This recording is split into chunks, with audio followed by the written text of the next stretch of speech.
So a few weeks ago, we talked about, hypotheses for apps. Every app, every product really is based on a set of hypotheses. You think certain things are going to happen, and then you test out to see if they actually happen, if people actually behave in the way that you think they'll behave. The second part of that is measurement, to actually track that, to see if people are actually behaving in the way that you expect. If they are, great, you can continue and kind of build on that. If not, you want to see, what changes can you make to actually improve the experience for your users. And so today I want to talk about measurement, talk about what we're actually measuring and why that's important. The first thing, the top line item, if you will, is daily active users. Obviously, we want a lot of people on this app. Any social app really thrives when you have a ton of people. But it's not just the number of daily active users. Just having a bunch of people on the app in and of itself is not the most important thing. You also want them to be doing the behaviors that you expect them to be doing. One aspect of that in every app, and really across the internet at large, it's kind of called the 1-9-90 rule. 90% of people will just be consuming the content. 9% of people will be kind of curating content, and 1% of people are actually creating the content. In social apps, that kind of tends to hold true. If you think about Instagram or Twitter, the majority of posts are coming from a very small percentage of users.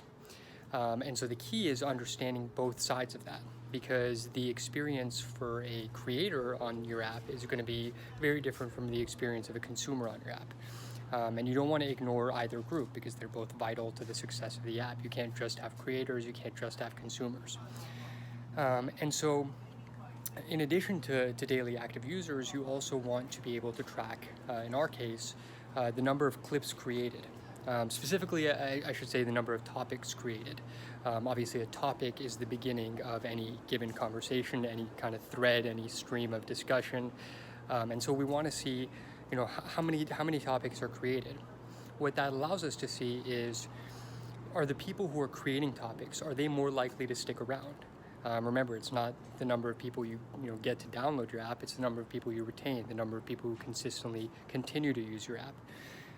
And so with topics, we can see that if there's a correlation between people who are actually creating topics and those who actually stick around and retain on the app. Second thing we want to track is replies. Understanding what people are replying to, what types of topics are people replying to. Are they replying to a certain category of topics? Are they replying to topics created by certain people? What's the correlation there? Are people who are replying more likely to stick around?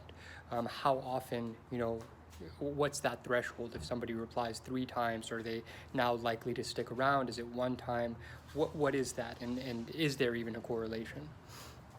The final thing is, at least to begin with, and I should say, you don't want to have too many of these different factors going on, because if you're running too many tests at the same time, you're not going to really be able to hone in on what's important. You want to set a few kind of tests, and really these measurements are really tests to see, how things are performing and if there's a correlation. You don't want to have too many of those. You want to hone in on the ones that you think are most important. If they work, great, build on those. If not, you can kind of adjust and move on to the next set of measurements. But as it relates to GIFs, you want to see, what are people giving rubies to? What types of topics, what types of clips are people giving rubies to? Is it related to the topic? Is it related to the content of the clip itself? Is it related to the person creating the clip? Is it a time of day, a day of the week? What are those correlations, if any?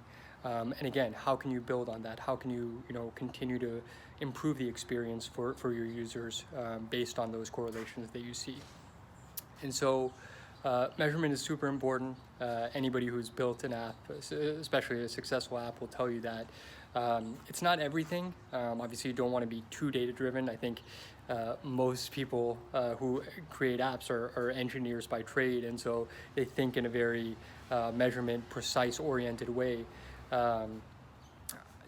I see the importance of measurement, but also you want to use that more of a what it is, a measuring stick, not necessarily a guide. It shouldn't be the leader. It should be kind of a thing that you, you want to be careful not to use it just to prove out your assumptions. You want to be kind of objective about the data that's coming in. But if you just A/B test everything, you'll end up with, you know, something like LinkedIn, something that technically works and a lot of people are on it. But I don't think a lot of people who are on LinkedIn think it's a great experience or a really fun experience or enriching experience. I think that's a very small percentage of the users, and so that's what happens when you kind of A/B test to death. You don't want to just see, okay, well, more people like this, we'll just do that. There has to be some kind of overarching vision, and you want to build to that. Use the data to kind of tell you data to tell you what's working, what's not. But again, there's a balance to that as well.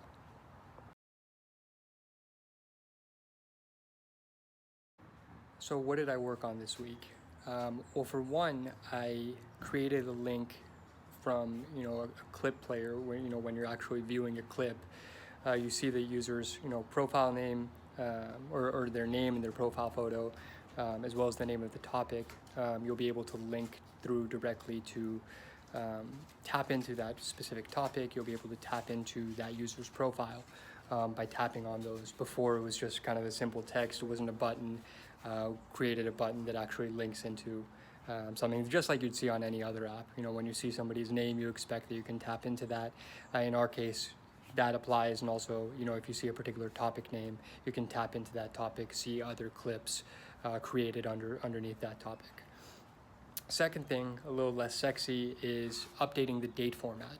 So Apple has a very specific date format, ISO 8601, for those of you who are familiar, and it has just a specific date format that the server I created was not serving updates in that format. And so if we want to be able to actually parse it on our end, we can either create a custom date format or we can use Apple's. Obviously prefer to use Apple's, and so what I did is adjust the date that's passed back. We're still gathering the full date, but we're passing it back in a format that works for Xcode and Swift. Final thing is created and started putting together the algorithm for the clips. Obviously, we don't just always want to have the newest clips.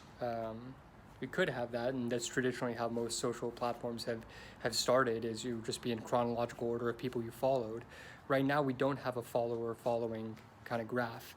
And so we want to be able to offer the best possible experience to everyone, and so started building out the algorithm that will actually be serving the clips.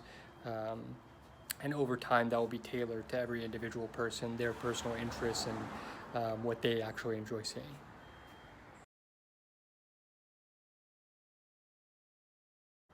So what am I going to be working on next week? Simple. What I talked about today, measurement.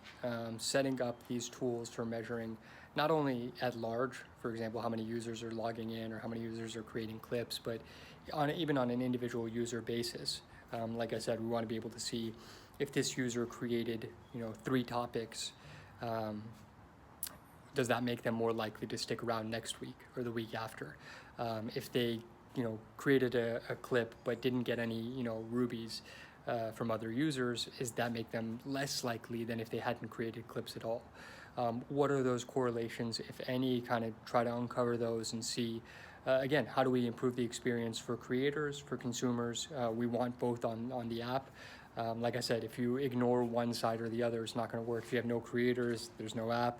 If you have no consumers, you're missing out on a huge portion of the population that just enjoys watching content rather than actually creating it themselves. And so, again, you want to use that measurement to see what's working. Are your hypotheses actually being proven out?